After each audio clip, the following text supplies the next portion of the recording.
Hello, it's Thursday morning. I'm on my way to work. Tried to get something done that needs done. Didn't happen. It's okay. It's okay.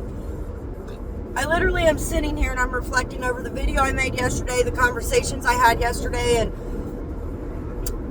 and what I said in the video. And I wanted to touch a little further on that because I know people are going to hear it and they're going to be like, whoa, that's not what it is.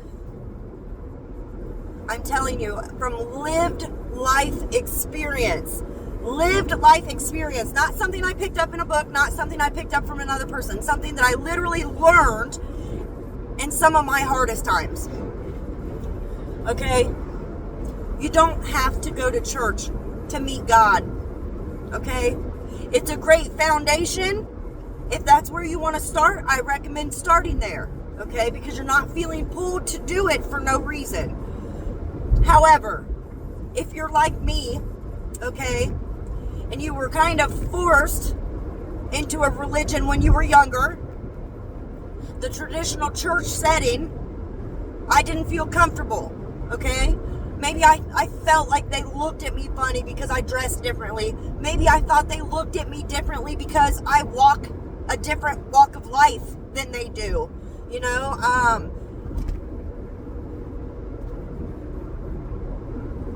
Bible verse for you. God is near the brokenhearted. He's near the brokenhearted. So I'm telling you, if you are in a corner and you're waiting for someone to rescue you, stop. They're never coming. They're never going to rescue you. They're never going to.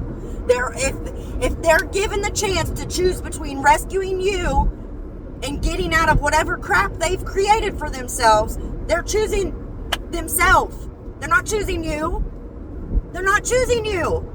And I don't say that to be an ass. I say that because that's the reality of the situation. So many of us think that when we're broken and we're lost and we're hopeless and we're broke, busted, and disgusted, that someone's going to come rescue us and fix it and make it all better. Right? Turn left onto Miami. So much so that when someone comes into your life and they give you this line of selling you a picture perfect world, recognize that for what it is. They're just trying to distract you. They're just trying to distract you, because if you realized your own power, you wouldn't be out here waiting for someone else to rescue you. Road southwest.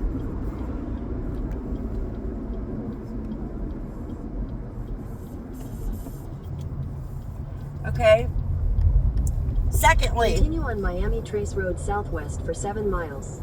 God is not locked in a building with stained glass windows, okay? He is a spirit. He is a spiritual being, which means that he is not confined to any one place, okay? He's not. He's everywhere and nowhere at the same time. He's the beginning and the end, the Alpha and the Omega, you know? If that doesn't tell you what kind of God we are serving, I don't know what will. Okay? The first time I met God that I can really recall, I was walking. And when I say walking, I don't mean just to walk around a block. No, I was walking from Washington Courthouse and I was on my way to Portsmouth. Okay? My shoes were too small. I couldn't get a hold of anyone. Nobody would give me a ride. So I literally took what I had, which was the clothes on my back, the shoes on my feet, and I walked. And the whole time I walked, I had a constant conversation with God. Constant conversation. And that kind of looked like, God, I don't know if I'm making the right decision. I don't know if I'm headed in the right direction. I don't know where I'm supposed to go with my life, because at this point in my life, I was still so broken and hopeless that I couldn't see a way out, okay? I couldn't. All I could see in front of me was everyone that was still in active addiction, and I was trying to get clean, okay? And I don't know if you've ever heard the saying, hanging around the same old people will never get you a new life, okay? It will never get you a new life. It will only sign you up for more heartache and heartbreak. Destruction, okay? So anyways, I have this conversation and, you know, I'm dead on my feet. I don't think I can take much more. and I pray. I take a break, obviously, because I needed a break. I take a break and I sit there and I pray. And I say, God, if I'm headed in the right direction, please give me a sign. Okay, and I'm walking on this side of the road. And next thing I know, there's a box of crackers. Unopened, unharmed, undamaged. On the side of the road. On my side of the road. I think that's weird, right? I make a mental note about it and I keep walking. Well, I get another mile in and I'm like, God, I don't know how much more of this I can take. My feet hurt so bad. My blisters have blisters. My legs are hurting. My back is hurting. I'm hot. I'm miserable. I'm thirsty. I'm hungry. If I am headed in the right direction, please just give me a sign. Because I didn't believe the first sign, right? I know other people are like this. They don't believe the first sign. Okay? No big deal. I asked for a second sign. And I explain I'm dead on my feet again. And, I don't think I can go much further. I don't think I'm going to make it to my destination. And please just give me another sign. Keep walking, because that's what you do. You keep walking, because you can't just stop on the highway, right? It's illegal to walk on the highway, and it's illegal to hitchhike on the highway. So, no matter what I chose, it was illegal. So I just did it anyway. I'm not recommending you do that, okay? I'm not recommending that. That's just, I had no other options. That was my only option. So I asked for the second sign, and I keep walking. And I look down and there's a whole loaf of bread, unopened, unharmed, undamaged. It's not even smushed, okay? It's a perfect loaf of bread. And it's an Aldi's brand, okay? Aldi's or Save-A-Lot, I think it was Aldi's. It was an Aldi's brand. And I at this point, I'm still dead on my feet, and they're hurting, and I feel like I'm spiraling mentally at this point, because I don't know if I'm making the right decisions, and I'm terrified of making the wrong ones. Okay. I asked God, this time not for a sign, but for a person. A person to pick me up and take me the rest of the way. I keep walking and there's a semi-truck pulled over on the side of the road. The whole time I'm walking up to this semi-truck, I'm praying to God, and I'm like, please let this be from you, God. Please don't let me get killed or taken out or, kidnapped or anything, because this is a crazy world we live in, okay? I walk up to the side of the truck. He opens the door. He explains to me that he should not be picking me up because he can lose his job. There is a camera in the cab of the truck, and they can turn that on. His company can turn that on at any time to monitor what he's doing, how fast he's driving, if he's smoking in the vehicle. And I prayed, and I said, please don't let them turn that camera on. I don't want this man to get fired. I don't. I'm crying just thinking about it. I'm tearing up. Okay, so I get in there.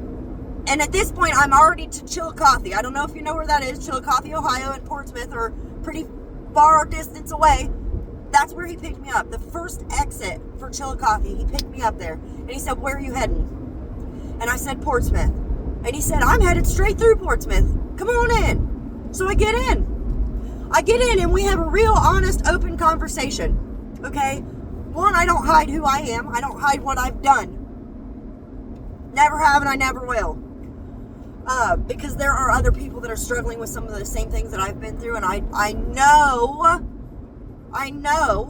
that they need help. Okay, and I'm not saying I'm going to give them all the answers or I'm going to do the work for them. No, that's self-sacrifice. No, I will be the example, and then you can learn from my example. Yeah. Okay, so I get in there, I talk, and we start talking. Turns out he's in recovery as well. He's a recovering crack cocaine user. And he's been clean for I think he said 19 years. And when we get to Portsmouth, right, because we have several conversations throughout this ride. And right before we get into Portsmouth, he looks at me and he says, I picked you up thinking I was going to be able to teach you a thing or two. He said, but you are so wise for your age. And I don't know if you've ever been told you're wise for your age, okay? But I thought it was weird. But I thanked him. And, you know, of course, when I prayed that night, I thanked God. And again, when he drops me off in the middle of Portsmouth, here's the crossroads. He needed to go this way. I needed to go this way. So it was perfect that he caught the red light right here and let me get out of the truck and go my separate way. Okay? And then, if that is not enough, okay, I think this is partially why I went back out. I was terrified because when you don't know anything about the spiritual world and then you're thrown into it and basically to the wolves, it's terrifying at first. It's terrifying. In this journey, he has really been dropping in little bits at a time and letting me handle it and work through it. And then once I've handled it and worked through it, he'll give me something else. And I love that. I'm here for that because that way I can keep a level head about it. It's not too much. I'm not overwhelmed because your girl gets overwhelmed. Anyways, my sister was not home. That's where I was living at the time. My sister was not home. Her boyfriend was on the road driving. And they were going to be home at some point, I think that night or maybe the next morning. And so, you know, I'm praying to God because how am I going to get in this apartment? I can't just sleep outside. Praying to God, right? And I'm walking between my sister's house and the gas station trying to call her. And I see this guy on one of my trips back and forth. I see this guy and I'm like, man, this guy's an alcoholic. Because he's got a red Solo cup, okay? To me, that means he's partying. Maybe not everyone has that thought, but that up until then, that was the only thing that I had ever seen a red Solo cup get. That was a crane. A red Solo cup get used for was partying, drinking. Okay. He said something to me, and I didn't quite understand it, and I didn't think no mind of it because I was walking. I was focused on doing something.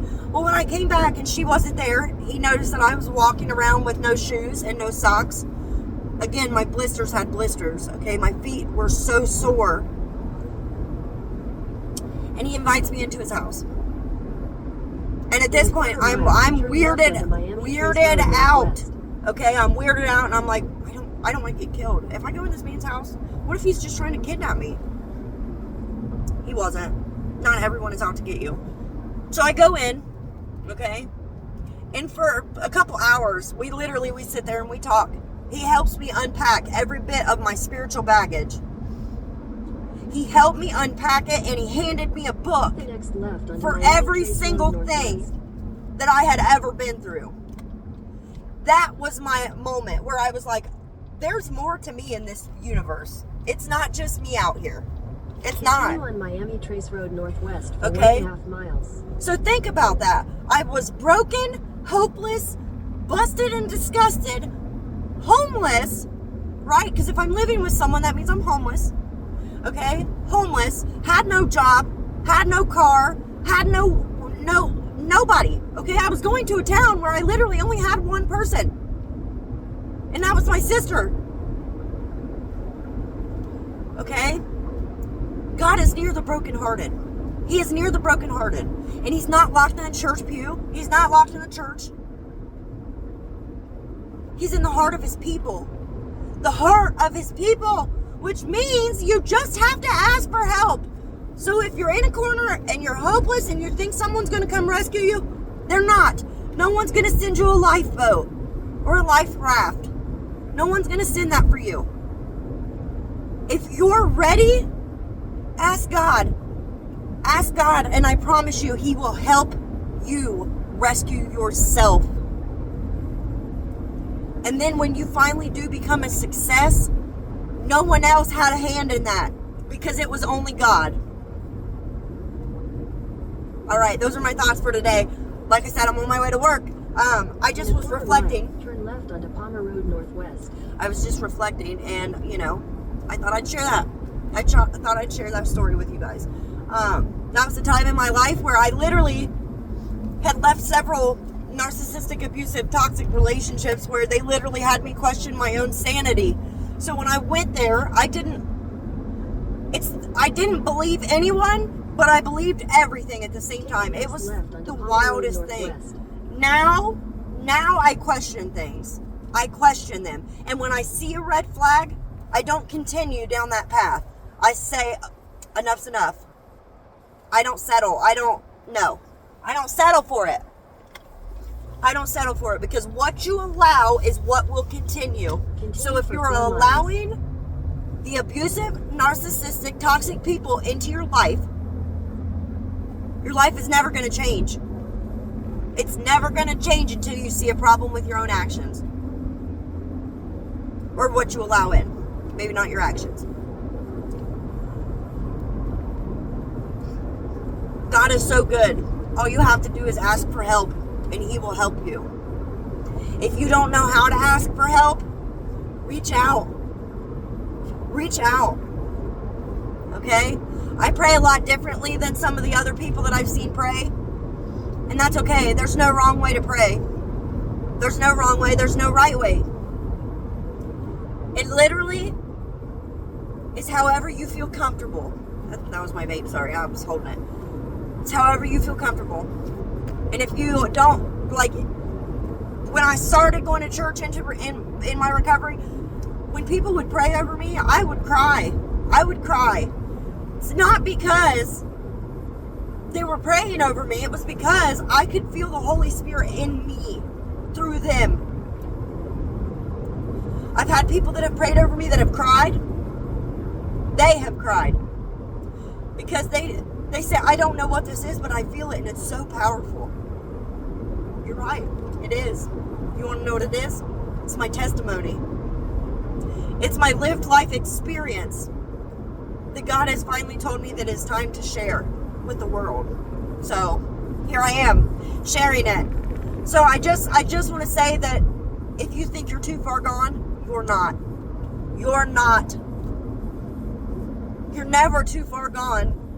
God leaves the 99 to come find the one. Woo! Goosebumps. And if you're the one that has strayed off the path and you think you're too far gone, you're not. You're not. I promise you, you're not. Pray today and ask God to work in your life. Ask Him to help you get through some of these hard things that you don't think you can make it through. Because I promise you, He will sit with you while you work on yourself. And He will help you figure out what needs to be worked on next. I love you guys. Have a great day. Bye.